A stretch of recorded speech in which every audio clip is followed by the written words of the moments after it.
Alloh subhanahu va taolo payg'ambarimiz sollallohu alayhi vasallamni jamiki yomonliklardan saqladi, o'zi tarbiya qildi. U zotni faqat butlarga sig'inishlikdan emas, odatda Quraysh qilishlikka odatlanib qolgan mayda ishlardan ham Alloh saqlagan bo'ldi. Toki payg'ambarimizga keyinchalik ta'na bo'lmasin bu narsa.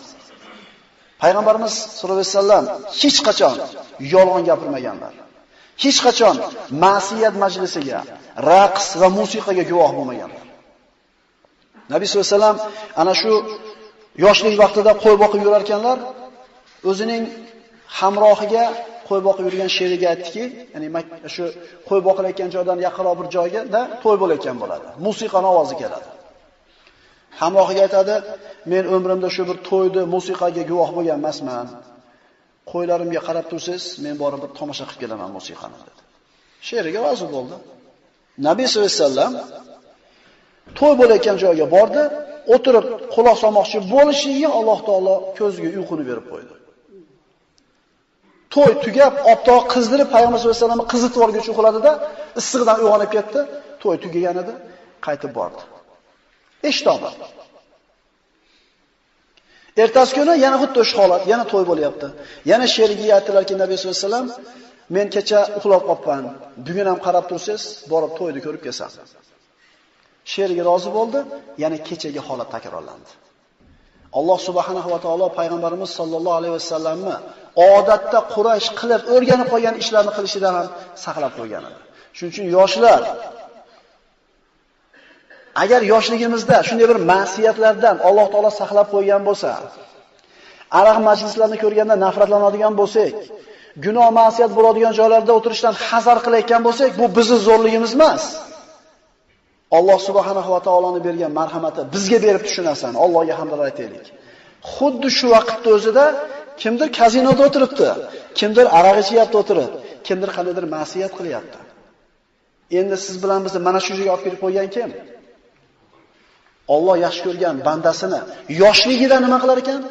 O'zi rozi bo'ladigan tomonga burib qo'yar ekan. Qiyomat kunida hech qanday soya bo'lmaydigan kunda 7 xil odam Alloh subhanahu va taoloning arshining soyasida o'tiradi. Shulardan bittasi yoshligini ibodat bilan o'tkazgan yigit deyiladi. Alloh taolo payg'ambarimizni ma'siyat ishlardan saqladi deb aytdik. Makka ahli uchun yalang'och bo'lishlik oddiy holat edi.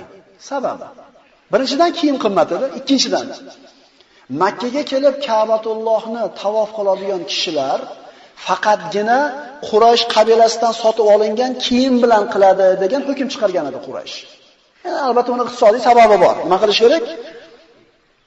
Ana shu matohlarini o'tkazish kerak. Endi kimi Qurayshdan kiyim sotib olishlikka puli bo'lmasa, yalang'och tavof qilsin degan. Kiyim olishga qodir emaslar, yalang'och tavof qilardi. Erkak, ayol. Shuning uchun yalang'och bo'lishi Makka ahli uchun ko'proq uyat hisoblanmas edi. Quraysh og'ir ish mehnat qilsa, tosh tashishlik, tellashga o'xshagan ish qilsa, kiyimlarni yechib olardi. Ya'ni issiqda osonroq ishlashdik. Payg'ambarimiz sollallohu alayhi vasallam amakilar bilan bir joyda tosh tashir ekan, amakilardan Zubayr aytdiki, jiyanim, agar mana bu ko'ynagingizni yechib turib, yelkangizga qo'yib olsangiz, taxlab turib, toshni yelkangizga qo'yganingizda sizga bir yumshoqroq bo'ladi dedi. Nabiy sollallohu alayhi vasallam rozi bo'ldilar-da, hattoki mana shu ustidagi ko'ylaklarni yechmoqchi bo'lib etagini shunday ushlaganlarida xushudan ketib qoldilar. Hatto yarim yalang'och ham bo'lmadi Nabiy sollallohu alayhi vasallam. Bu Alloh taolaning saqlashligi edi.